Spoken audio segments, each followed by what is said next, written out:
Join Gator great Shane Matthews every weekday as he brings you all you need to know about your Florida Gators, including news, analysis, and opinions with some of the biggest names in sports. Find us on Spotify, Apple Podcasts, Google Podcasts, or wherever you listen to your favorite podcasts. Or watch us live at 8 a.m. on Facebook, YouTube, and Twitter.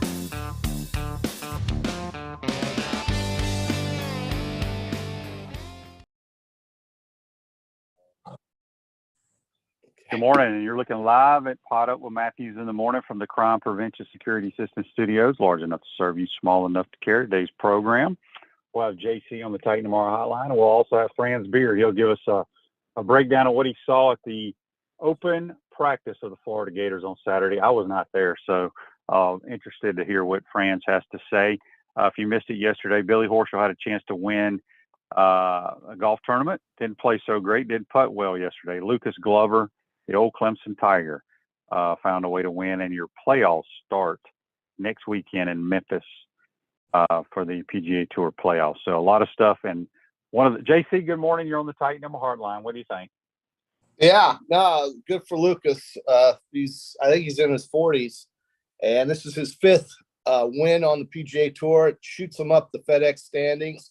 Justin Thomas misses the FedEx tournament playoffs by literally 1 or 2 strokes, but he hasn't played well this year, so he's not going to play in this FedEx Cup tournament. But Lucas Glover, playing hard, playing well, maybe could be a captain's choice for the Ryder Cup team. You never know. He's played very well this year. He's found a putter, and that has changed his entire game. And so he hits it far. He's very consistent. If he putts well, he can do some damage. We might see his name in the next month or so quite a bit if he continues to putt well. That's what I got off the golf yesterday. Billy was just off a little yesterday. Too bad. They had a little rain delay.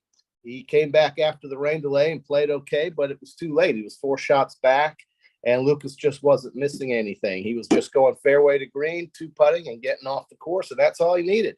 He was the leader, and he held off poor Russell Henley, who just double bogeyed the last couple of holes. I think he double bogeyed one of the last 2 holes, and that ended his tournament. So it was a good tournament to watch. I enjoyed it. We're in the summer, dude, and it's football practice. It's all about that. I read what Scott Carter wrote on the football practices, and I don't think there's anything to really, there's nothing surprising. I think Max Brown made an impression yesterday during the practices. At least he got a lot of commentary from his head coach after they practiced. Quite a bit of things were said about Max, so that's good for Max. But clearly, it's Graham Mertz's team, I think, and Jack Miller's kind of in the middle.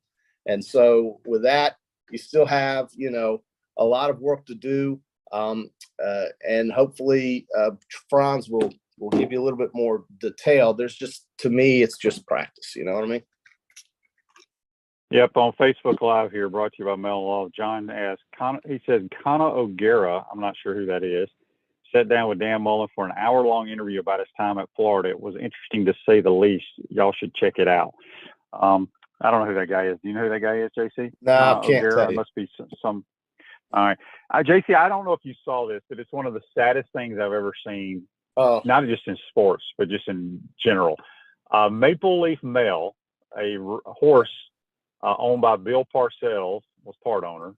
Yeah. I don't know where they were racing. I think somewhere in Saratoga, but had like a 4-horse lead and literally was about 5 yards from the finish line, and his legs broke and went face first. Did you see that? No, I didn't see it on purpose, because after I heard about it, I can't watch that stuff. I had a hard time with Barbaro and what happened to him, because I thought he was good enough to win the Triple Crown. And it just breaks your heart when this happens to these horses, because that's the end of their life, basically. And that is the end of their life. But it's just tragic. I mean, it's just a tragic thing. That's nothing more you can say about it. I mean, forget about just winning the race. The horse died. It's terrible. I agree with you. It's hard to, and I'm glad I didn't watch it. If I had seen that, it would have ruined my night. I can't watch that stuff. Well, You can Google it. It's all over YouTube. That's okay. I've never. I don't even remember what the horse you're talking about. But this is I've never seen anything like this ever. And it is sad. And I was playing golf with a doctor yesterday, and he did not understand why they put these horses down immediately. So we sat there while we had to wait for these morons in front of us that don't know how to play like real golf and play fast golf. He Googled it, and it's due to because horses they won't lay down for a long period of time, and when there's thousands of pounds of weight on your leg, it can't heal. And so, but it was very, very sad. So QB, it was rough to watch. Well, so let me give you just a little info here. Barbaro was the 2006 Kentucky Derby winner. Okay. And he won by a long way. And they were talking,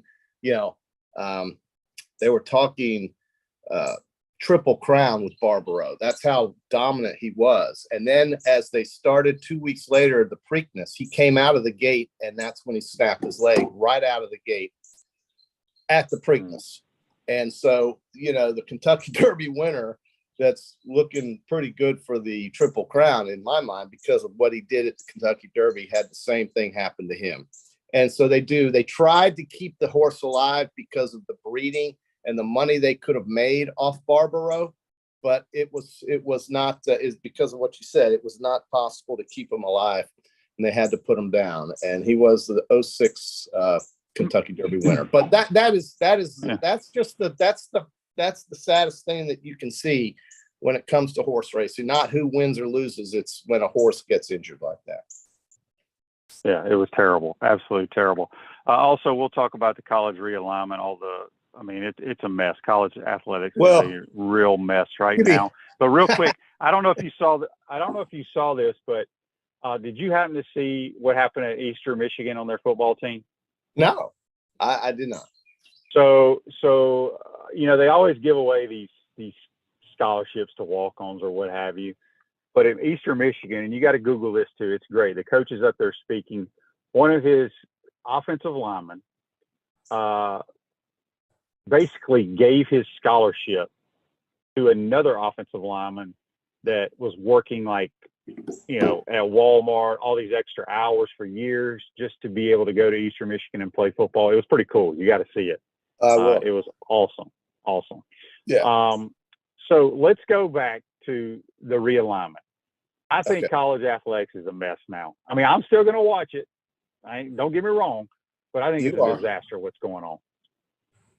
Well, QB, look, this is the problem I have with all this, is that the hypocrisy of chasing dollars when people want to complain about these kids chasing dollars. And then you're going to go tell me these college presidents aren't doing the same thing. That's exactly what they're doing. They are chasing dollars because they know to compete with the Big 18 now, and I will start calling it the Big 18, and the SEC, you basically have to make more money off your TV contract. The problem with the Pac-12 was that their leadership failed them. Their presidents did not make any moves. Their commissioner did not. Larry Scott just dropped the ball, and they did not get the contracts from ESPN, and the apathy in that conference killed it. So now you've got Oregon and Washington playing at Maryland and Penn State potentially. I think what you should do is, honest to God, because of this geography nightmare, I really do think that they should separate football from the non-revenue sports. Let the non-revenue sports play more regional sports activities and then maybe play a championship or something with the Eastern teams, because this is ridiculous. The Big 18 goes from Oregon to Maryland. And I know traveling in the Pac-12 was a lot. There was a lot, it was a long way. It's a massive part of the country, but my goodness, it's about the money. They're chasing money. They have to. They realize that this is their only hope, because when Oregon and Washington left, those schools on the four corners, that would be Arizona State, Arizona, Utah, and Colorado, they all knew, and Colorado knew first, that that conference was coming to an end. And so now the Big 12, which is really going to be the Big 16, that conference has at least some regional rivalry taste to it and some flair, because Morgantown to Tucson is a ridiculous trip to ask college students to make. You're basically saying to the non-revenue sports, you're saying to those athletes that chemistry lab is going to take place in the ballroom of a Hilton hotel during the week. And that's just, I don't know how that's possible. So they're going to have to do something with the scheduling with these non-revenue sports. But as far as football goes, look, QB, you know as well as I do, it's just an extra hour on the plane. It's not a big deal there. But it does take the regionality of the rivalries a little bit out of whack for these conferences. There is no rivalry between Penn State and Oregon. They're just that's not a game that fans really. I mean, I guess they'll look forward to it, I suppose. But is that something you're going to travel to? Maybe. I doubt it, though. Well, I know a lot of people don't like Eli Drinkwitz. I like him. I think he's pretty funny at times, but he was great in his presser. I don't know if people saw it, but he was talking about, football is going to be fine because football gets on a charter plane. Football's fine. You fly. Okay. Yes. All the other sports, it's going to be a disaster. Right. I saw where Rutgers can fly and go play a game in London quicker than they can fly to play the Oregon Ducks. That's right. So yeah, John says, I thought Eli had a good comment about it and mental health. Yeah. So football is going to be fine. There's no issues with football because football travels like no other sport.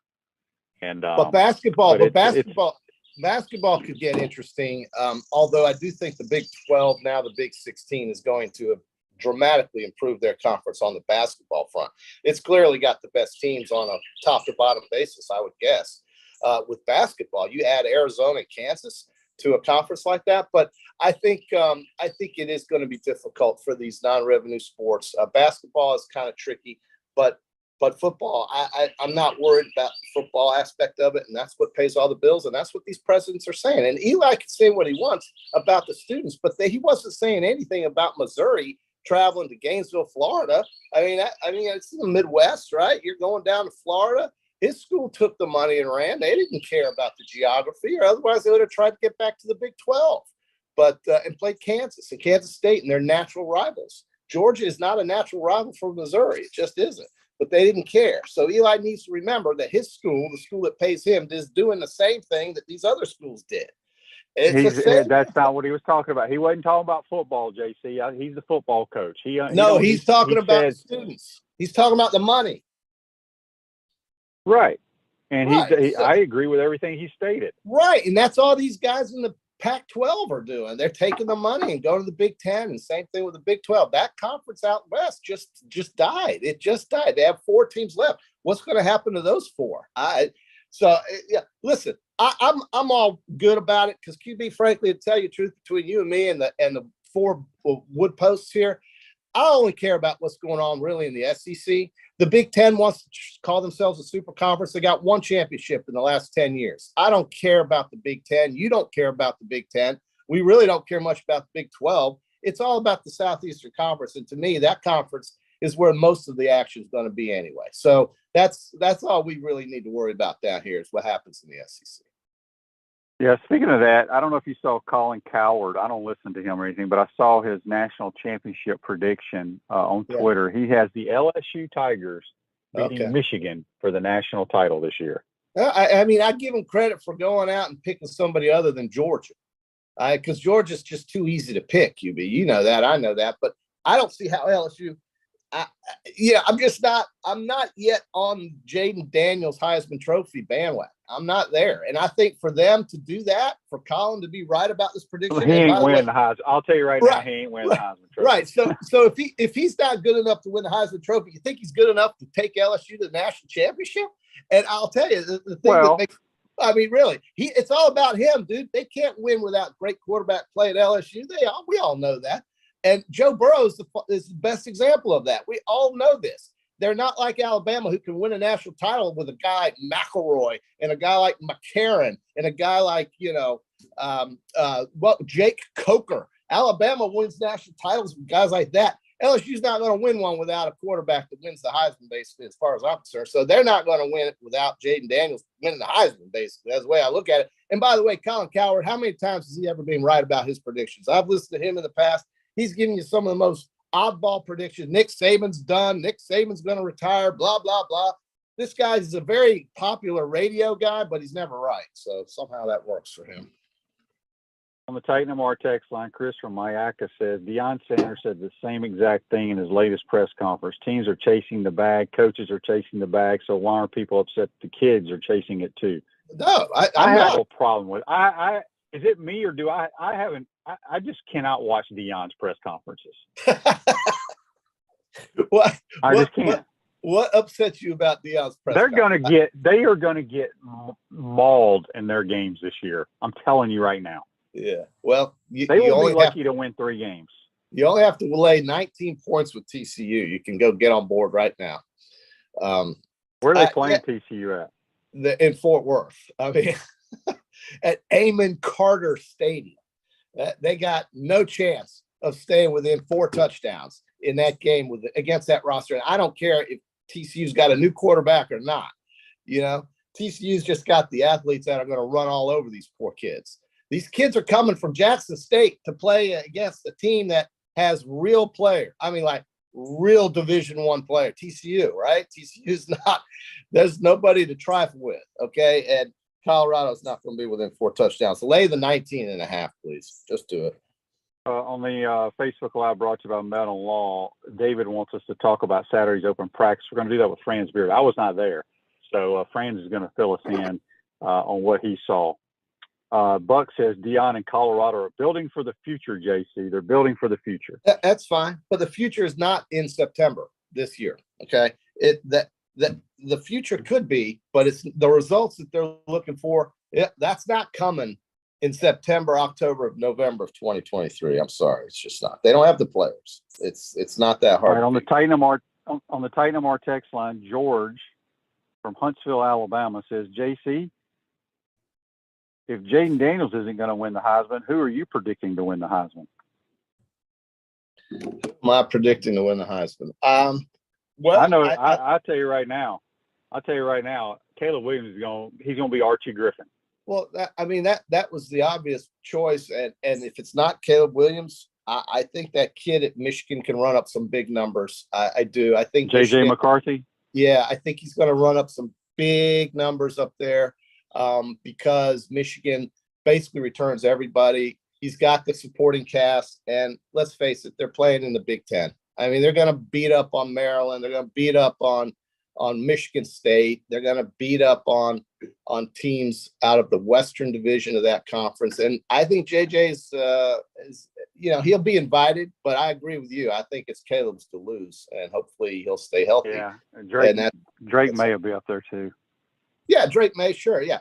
And listen, there may be a running back that sneaks in there, but it's a quarterback's award right now this year, and it's going to be the kid from USC.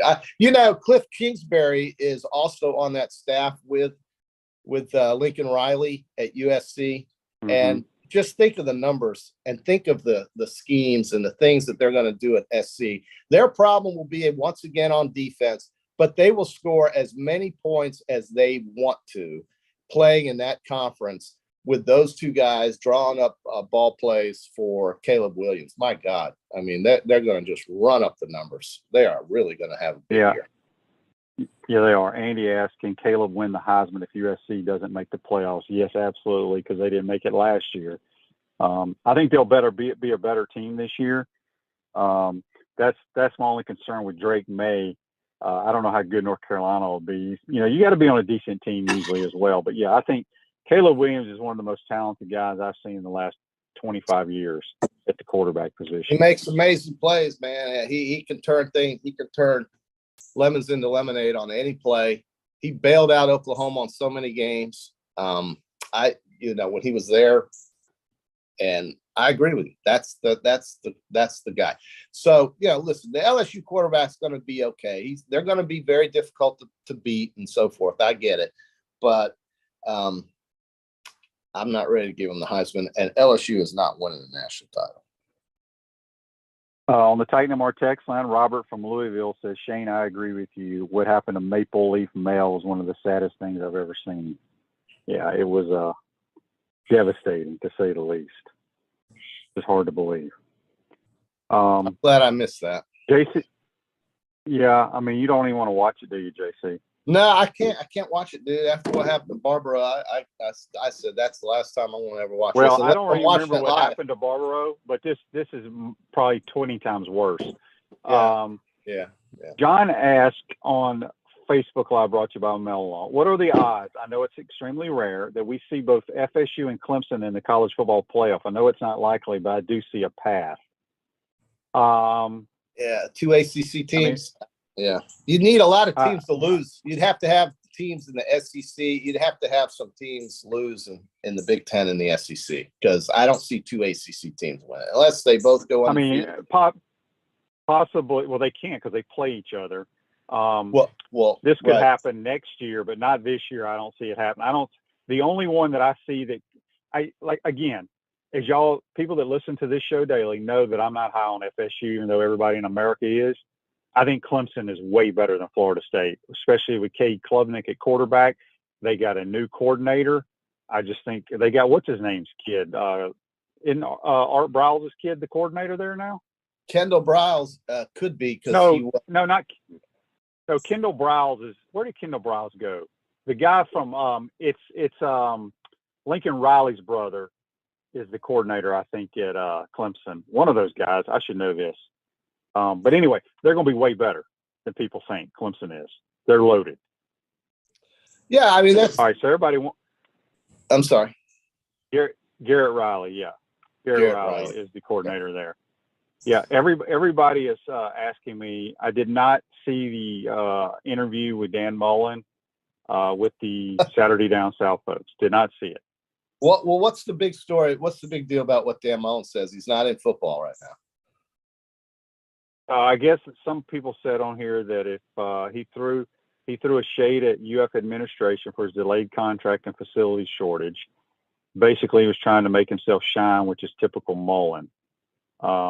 He also, someone said that he said if the shoe had been thrown, he would still be the coach at Florida.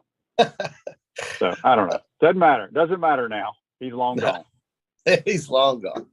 I mean, there was a lot of excitement when he got hired, and it fizzled fast in that last year. I think they had a bad year. So look, I mean, Billy Napier, we've got year 2 going to Utah. Don't know about Cameron Rising. Don't know who their backup will be. Utah, however, on defense will test Florida. They are very stout on defense, so we should see a very good test in week 1. That's the way I just read about Utah. Basically, all their defensive guys are coming back, but Florida's going to show up. Yes, they are. They're going to get on that plane. They're going to fly out there. Right. Yeah. We will show up. So, it'd be interesting to see what Cam Rising. I still don't think Cam Rising plays, but I could be wrong. Right. Zach on Facebook Live, brought to you by Melon Law, says, Shane, hearing lots of good things about merch. You hearing the same. Great expectations from you. Zach, if you listen to my program, I've been high on Graham Mertz since they signed him. College coaches around the country, not just on the Gator staff, really like this kid. I think he's going to have a hell of a year. Not saying he's going to win Player of the Year or any of that stuff. I think he's going to be very, very solid. Can I ask you about 2 of your friends? I really have to ask you about this, because when I saw this over the weekend, one of your friends, I don't know if you know who Dari Noka is, but he, of course, works on the SEC network. He's an excellent announcer, went to Oklahoma, great guy. But he and Chris Doering have a nice, relationship on the SEC network. You saw where Chris put the Gators, right? I mean, did that surprise you? I did not see it. What happened? Chris Doering, you ready? Here's his SEC preseason ranking. Georgia 1, Kentucky 2, Tennessee 3, South Carolina 4, Missouri 5, Florida and Vanderbilt. He's got the Gators 6, so he doesn't share the same enthusiasm. I mean, that's his thoughts. He also, like I told him the other day, he picked Kentucky to go 11-1 last year and win the East. He loves Kentucky. I mean, there's something about he picks them every year. So eventually they're going to have a good year. Is it going to be this year or not? But Kimmy, he's got Carolina Southern and Missouri ahead of Florida. I mean, God. Yeah. Well, that's maybe he wanted clicks. I don't know. I'm just telling you right now, Florida's better than those teams, in my opinion, and I'm never a homer, ever. I mean, I've seen Missouri. Now again, I'm looking at last year's Florida team to this year's Florida team. We are better. But that doesn't mean that Missouri can't be better than their teams last year, or Kentucky could be better than last year. Agree. That's true. Yeah. But I saw South Carolina live twice last year. When I called our game, and I saw them when I called the Gator Bowl. I'm not impressed with South Carolina. I think Shane Beamer's great. I think he's a great fit for South Carolina. What they're going to do, they're going to win their 7 or 8 games every year. But I firmly believe that Florida will win a minimum of 8 games. I'm dead set on it. And like I said, I could be wrong. I could be wrong like Doring picking Kentucky to go 11-1, and I think they went like 6-6 or something like that. I could be dead wrong, but I'm a firm believer of it. So and then this Dari, I don't know what Dari's thinking. He's got Vanderbilt ahead of Florida. He's got Florida 7th. I mean, they really just don't believe it. So Florida's in that, show us. Again, I think I really think, and like this is just my thought process, and everybody has their own opinion, whether they watch tape, they research the rosters, whatever they do. Don't put a whole lot into what's happened the last 2 years. We won 6 games the last 2 years, not being a very good football team. But I firmly believe the national media thinks because you only won 6 games last year and you lost a guy who was the 4th pick in the draft, that you're going to be worse. Well, I mean, don't you agree with that? Yeah, I think that's why people think that. But the 4th pick in the draft thing is kind of ridiculous to me, even though it happened. Yeah, it's look, you got to. Well, did Anthony play well at times last year? Yes, he played terrible at times. And I'm not saying Graham Mertz is going to be the world beater, but I think you're going to see consistent play at that position. And they got some dudes on the outside now that we didn't have last year, man. This freshman class of wide receivers is legit. Yeah. And we got a stable of running backs. We got the 2 that were here last year, but we signed this dude from Tulane who is a baller, and a dude from University of Houston. I think they're going to be damn good this year, but we shall see. I could be a clown when it's all said and done. Amy says the national people think we have no skilled players. I'm telling you, this wide receiving core, again, I'm just looking at them running routes, catching the football in and out of cuts. It reminds me of Kwesi, Ike, and Riedel. Wow. Well, we'll see. Maybe they can. And here's the thing: they all may be faster than those 3 guys. Yeah. Yeah. I like the Gene guy. What's his name? Yeah, Andy Gene can fly. He can go. We got Gene Wilson. I mean, they have some guys, man. I'm telling you. All we got to do is get the ball in their hands. Yeah, that's going to be Graham's job, and if he can do it, then you're going to be surprised. I couldn't believe that one of the biggest Florida Gators of all time has them 6th in the SEC East. That to me is he can't be a homer. He's never a homer. What? But I don't think Doring's ever a homer. Oh, as a player, he certainly. I mean, everybody knows who he's rooting for. Everybody knows what he does. A great job. I'm talking about when he does his job. I get it. He does a great job. No, he does a great job, but he still does these silly little things with Peter Burns, where he'll take the Gators. That's because LSU. Peter's an LSU guy. He I didn't go there. He grew up an LSU fan. Yeah, it'd be no different than if you and I were on the SEC network. You would be wearing Gator baseball uniforms, or I'd be wearing a Alabama football helmet to something. That's what they're doing. All right, JC. All right. Go do some research for Wednesday. We got to get to Franz Beard. He's going to give us a breakdown of practice on Saturday. Pay attention. Okay, thank you. That's JC. Join us on the Titan MR hotline. We're going to take a quick timeout. We come back. We'll be joined by Gatorbait Media's Franz Beard. He'll give us a breakdown. If you missed it on Saturday in the swamp, you're watching and listening to PodUp with Matthews in the morning. We want to take this moment to thank our sponsors who keep the show going and pay the bills. Our premium sponsors are Crime Prevention Security Systems, large enough to serve you, small enough to care. Titan MRI, Gainesville's only locally owned and operated MRI facility. Meldon Law, the only official injury and accident law attorneys of the Florida Gators. Peaceland Dental, Gator Nation's first choice for dentistry in Port Charlotte. Campus USA Credit Union. QC Kinetics, live pain-free with QC Kinetics. Dave & Buster's, eat, drink, play, and watch. Our gridiron sponsors are Auto ER, UF Bookstores, Celebration Point Town Center, Silverback Concrete Co., Ruse Ogre State Farm Insurance, Doreen Wibby, Realtor Caldwell Banker, MM Parish. Our touchdown sponsors are Adams Ribs, Gator Dominoes, Celebrate Primary Care, Gator Bait Media, Okido America, Style Cuts, Ironwood Golf Course, Big Mills Cheesesteak, McDonald's of Gainesville, 84 Lumber, Aver and Smith, Dowling Signs, Baker's Sporting Goods, Silver Q Billiards and Sports Bar. If you're interested in promoting your business on the show, call Freddie at 352-284-3733. If you like what we're doing here, make sure to follow us and support the businesses that support us. Hi there, this is Head Ball Coach Steve Spurrier, and I'm here with my wife Jerry and our good friend Sherry Houston, the Executive Director of the Ronald McDonald House Charities of North Central Florida. We're thrilled to announce that the 2-year anniversary of our restaurant, Spurrier's Gridiron Grill, is coming up on August 14th.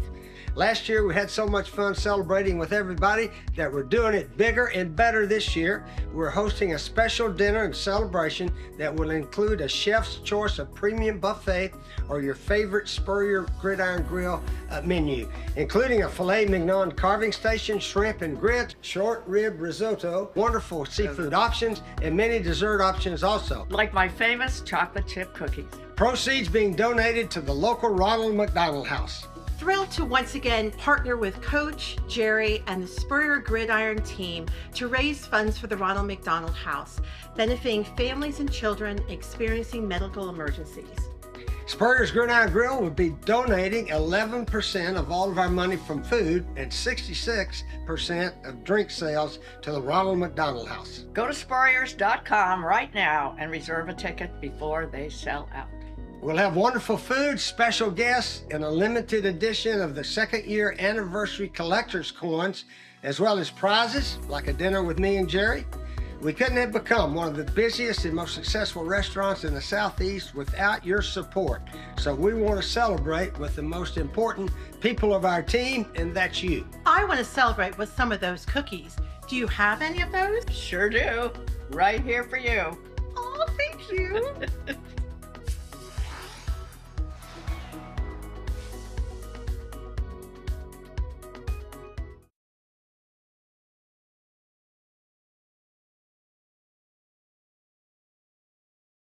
Welcome back to the Crime Prevention Security System Studios, large enough to serve you, small enough to care. Spurrier's Gridiron Grill in Celebration Point's the flagship restaurant of the Florida Gators, the hottest restaurant in Florida and the heart of Gator Nation. That's Spurrier's Gridiron Grill. Check us out at spurriers.com. Don't forget to get your tickets for a week from tonight for the 2-year anniversary at spurriers.com. Let's go to the Titan MR hotline now. We're joined by a good friend of the program from Gator Bait Media, Franz Beard, who was at the, I wanted to call it scrimmage, but at the practice on Saturday, open to the public. Good morning, Franz. How you doing, my man? Another day in paradise, Shane. It's a little warm though. It's always warm, Franz.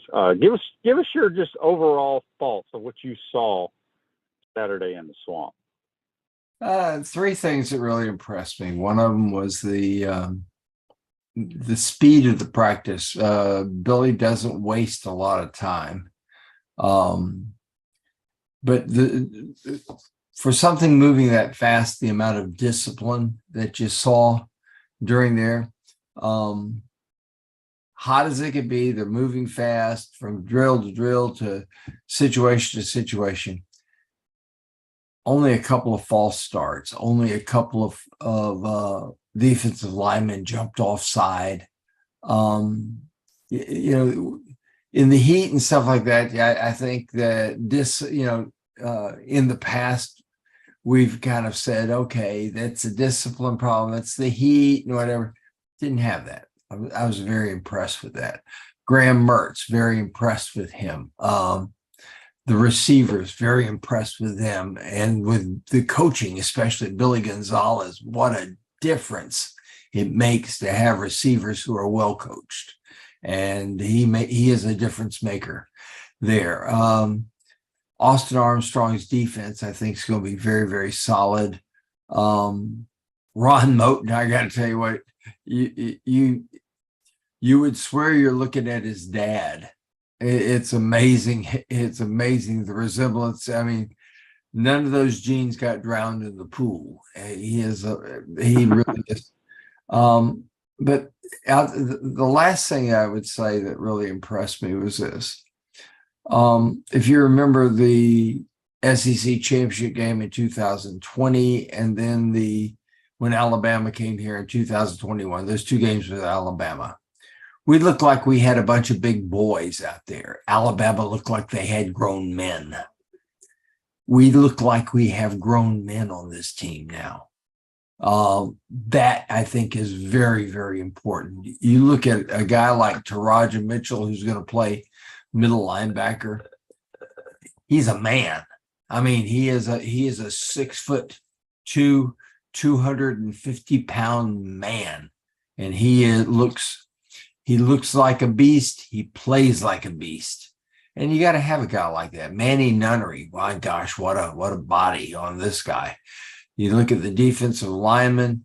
You know, everybody knows about Des Watson, and Des is huge. What can you say? I mean, he's 6'5", and he's like 440 pounds, something like that. But then you come in with Cam Jackson, 6'6" and 375, and Caleb Banks, 6'7", 325. These guys are big and they can run.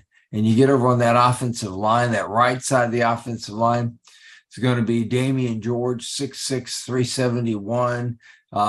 Micah Mazuka, 6'5", 337, 338, something like that. You got a lot of grown men in there now, and even the backups look that way. Mark Hockey's done a good job with them. Yeah, they got some big jokers on this team. There's no question about it. Franz, Mark asked on Facebook Live, he's asking me this, and I'm not aware of that.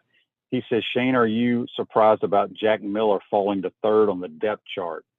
I mean, I know I've heard some good remarks from Billy about Max Brown, but I don't know if Jack Miller's the 3rd guy. And even if he is, I've never understood why so many fan bases worry about who the backup quarterback is. Let's worry about our starter. But you want to answer that about Jack Miller? Because I'm not aware of him being 3rd on the depth chart. He split reps with the 2s with Max Brown. I don't know which one of them is the number 3, but I think they split the reps pretty much. I got to tell you, Max Brown had some really good moments out there. He had moments when he looked young, but he also had some that you think, well, this guy's got some real potential. He's got good legs. He throws, the ball comes out of his hand right at his ear. It's like, I remember one of the first practices that I saw that you were when you were working your way up to your sophomore season, and you got Spurrier up there working about mechanics and getting the ball coming basically out of your ear. Your hand up there, ball's here, comes in, boom, like this. And Max does that. The one thing that's always concerned me about Jack Miller is the ball comes down lower.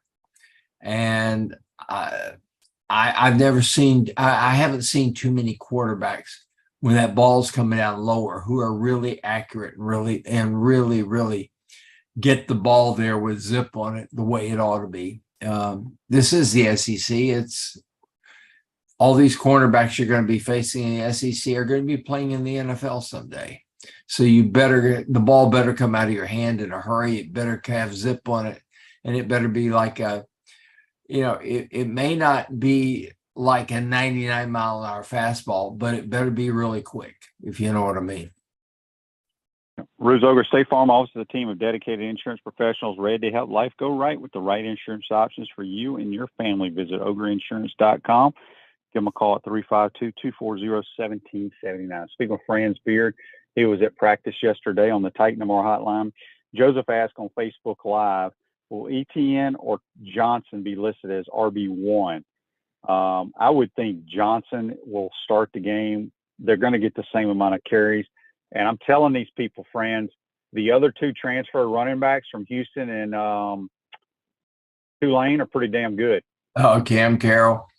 Shane, it reminds me of 1984 when we had John L. Williams, we had Lorenzo Hampton and Neil Anderson, the three-headed monster at running back. And you look at this, and Etienne's that guy who can, boom, he's a streak. And Montrell's a guy that'll hit you and then find a gear, and they both have this innate ability to go to open space. This is you played with Emmett, you know what he did. Emmett could just instinctively he could go to where there was open space, get away from the people who can hit you and hurt you. And both these guys have that. And Cam Carroll now, he's a 232 pound, which by the way is the same size Jimmy Brown was. And he goes in there and he just, the pile moves and all of a sudden he breaks out of it. I mean, he's that kind of guy. Very athletic, surprisingly athletic. And watching it, I thought he was pretty quick in the spring game, but watching him Saturday, he's a very quick guy. He really is. I wouldn't say he's a fast guy, but he's really quick. My question for you, I mentioned it a few minutes ago to JC. The freshman receiving core, to me, I kind of compared them to Ike, Kwesi, and Riedel because they're different sizes with different kind of athletic abilities. Mm-hmm. Is that a good comparison, or am I being dumb? That's a very good comparison. Aiden Mizell is a field stretcher. I mean, he's that guy that on any play he's got that he's deceptive. It's how fast he is because he has long strides. He made the catch of the day Saturday.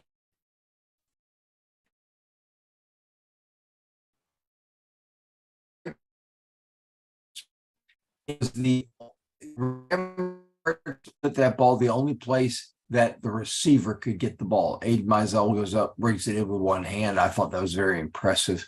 Andy Jean, he's a guy that when he plants that foot and then all of a sudden cuts his route to where he's got to go, he just explodes by the corner or the safety. And I thought that was very, very impressive the way he does it. Eugene Wilson, water bug. I mean, he comes on the jet sweep, he comes around, all of a sudden once he gets his shoulder square, there's a burst and he's got some real size.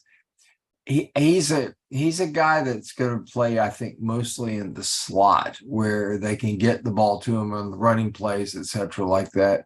Very, very good. And I'll tell you what else, watch out for a couple of guys that have been here. Marcus Burke, I think, is ready to have a big year. I think he's always had the talent, but watching him work with Billy Gonzalez is a difference maker, Shane. Those receivers, it's kind of interesting because he's running this one drill and he's getting on people and you hear him 7 steps, not 6.5, not 7.5, 7 steps.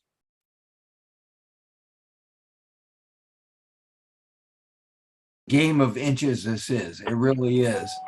The difference between being a really great and productive receiver and being one that's just kind of average sometimes is that extra step, making it exactly 7 steps and then making your cut precise and quick. And you watch Billy working with them and they do these things. Franz, my question, we had a bunch of people here ask about the defense. What did you see that you think where this defense can be better? Defensive line is going to be much better. They put grown men on that defensive line, and they're not going to get pushed around. And can you imagine this? They run in their goal line guys. You got Chris McClellan, who's put on 20 pounds of muscle. at 325. Caleb Banks 6'7", 323, 325. Cam Jackson 6'6", 375, and then you put in Des over there over the center. You're going to clog some people up. Somebody's going to have to try to go over the top to get by these guys, but they're not going to get pushed around. Then you go in and you look at the linebackers, how much more physical they look, how much bigger they are. No offense to Ventrell Miller, but you put Ventrell Miller, he looks like a boy next to a man. When you put the two of them next to each other with Taraja Mitchell there. Taraja Mitchell looks like a tree trunk. Manny Nunnery, another one. Big, strong guys. I like the way Justice Boone, Princely Emmanuel look. Better coach secondary, no question about it. I don't know what it is, but I think letting Corey take over the entire secondary is a good deal. He seems to be more at ease coaching all of them than he did just the corners last year. Text on the Titan More text line from Jonathan in Gatlinburg, Tennessee. He wants your thoughts on what you saw from Graham Mertz and what kind of player he might be for the Gators this year. I don't think he sucks, for one thing. Everybody's been writing how he sucks, and I don't think he sucks at all. Night and day difference between what we saw in the spring game and what we're seeing out there now. Ball comes out of his hand in a hurry, right way. He throws a great slant. I don't know what it is, but Shane, you could throw the slant in your sleep. Every Spurrier quarterback we had could throw the slant. And then we've gone through 20 years without anybody being able to throw a slant. And finally we got a guy that can throw it. And we're running these slants, we're running these precise routes. The seam routes, the slants, he throws them very, very well. This offense is going to remind you, Shane, of the old Oakland Raiders offenses, when people forget that people think the Raiders were just throwing bombs all the time, and they didn't. Fred Biletnikoff was the master of that 14 to 17-yard route that's straight out of the Sid Gilman passing manual, which is the one that guy Spurrier learned it. Most of the big plays, people don't realize when you quarterbacked. I'll give you an example. You didn't throw a lot of 35 and 40-yard passes. You threw a lot of 14, 15, 16-yard passes that turned into 35 and 40-yard gains, right? I mean, it was a question of hitting the guy in stride at the right time. And this is a guy that can do that. He can throw that pass. We didn't see him throw but a couple deep balls, so I really can't tell you if he's a really good deep ball thrower. But I can tell you this much: he can throw that pass, and that's the staple of this offense. You run the ball, you throw the 14 to 17-yard pass, and you got receivers who can make those catches. Yep. All right, a few more minutes here with Franz Beard from Gator Media on the Titan MR hotline. Just your thoughts. We've had a bunch of texts on the Titan MR text line asking about your thoughts on the offensive line. Going to be just as good as it was last year. And people forget, last year we finished like 6th or 7th in the country, 5.51 yards per carry. That you look at things like per carry, yards per attempt. Last year, Anthony Richardson averaged 8 yards per attempt. That's big. That's huge. When you anything 8 and above is really, really good. That means your offensive line is giving your quarterback time to throw. We only gave up 16 sacks in 13 games, and 4 of those were in the bowl game when we had injuries. Guraj was injured. Tarquin was injured. You've got Osiris was beat up all year, and he just opted out of there. So we patchwork offensive line, but we still only gave up 16 sacks for the whole year. That's pretty darn good, Shane. This year, I think they're going to be as good, maybe even better. Mazuka, they put him on the right side. And I had a lot of people telling me, oh, he's going to play left guard. I said, he's going to play that right side. This is straight out of that Sid Gilman, Al Davis running, playbook. You run the ball to the right side. If you got a right-handed quarterback, you run it to the left side if you're lefty. When the Raiders were so good, and they had guys like Clem Daniels and people like that running the ball, it was all Stabler was the quarterback, lefty. That's the side they ran to, and predominantly. And this will be a right-hand running team. Big right side, you got Mazuka 337 and Damian George at 6'6", 375 on the right side of that line, and those big guys just push and push and push, and they're going to be able to grind people and put them and just put them down. All right, last thing for you, Franz. We'll get you out of here. We appreciate your time. Special teams. Did you see anything at the practice on Saturday? Because we've had some people on the Titan Mar text line ask a bunch of questions about the special teams. We had some blunders last year at times. Do you think that'll be a improved phase on this football team? Yes, I do. And I got to tell you what, speaking of special teams, our punter got off one Saturday. Jeremy Crawshaw, that from scrimmage, it was 75 yards in the air. That's from scrimmage. So he hit the ball where he hit the ball probably about, let's say 10 yards behind the line of scrimmage. So about 85 yards, and it was an absolute missile. The ball was I haven't seen a punt like that in years. The ball was an absolute rocket. Goes up in the air, high above the lights and everything like this. And everybody there just went, oh my gosh. I think Trey Smack's going to be the place kicker. I think he has to be. He's on scholarship, and Adam Mahalik, good kid, can hit a long field goal. He can also miss a short one. And they got to have more consistency there. Long snapping, really good. Eugene Wilson, I think, is going to end up being the punt returner. And that's going to be very, very interesting because he's like Quezzy. He's got some make you miss qualities about you. And you get a guy, if he's fearless, he can catch that ball, and then he can do this, boom, boom, boom, couple steps, make you miss, like Brandon James used to do. Brandon James could dance a little bit, find a quick little hole, pop through it, and then all of a sudden he's down the sideline. And I think this guy excites me about running back punts more than anybody I've seen since Brandon James was here. Well, that's good to know. Last question. I keep telling you that, but this is going to be your last question. Andy asked on Facebook Live, is Ricky Pearsall banged up? No, he was, I think somebody told me he had some kind of stomach flu or something like that. And so they just held him out. And he wasn't necessary at that practice because they know what he can do. And he and Mertz, think about this now. You saw I Love Lucy when you were a kid. You're going to have a Mertz throwing to little Ricky. Okay? Think about that for a second.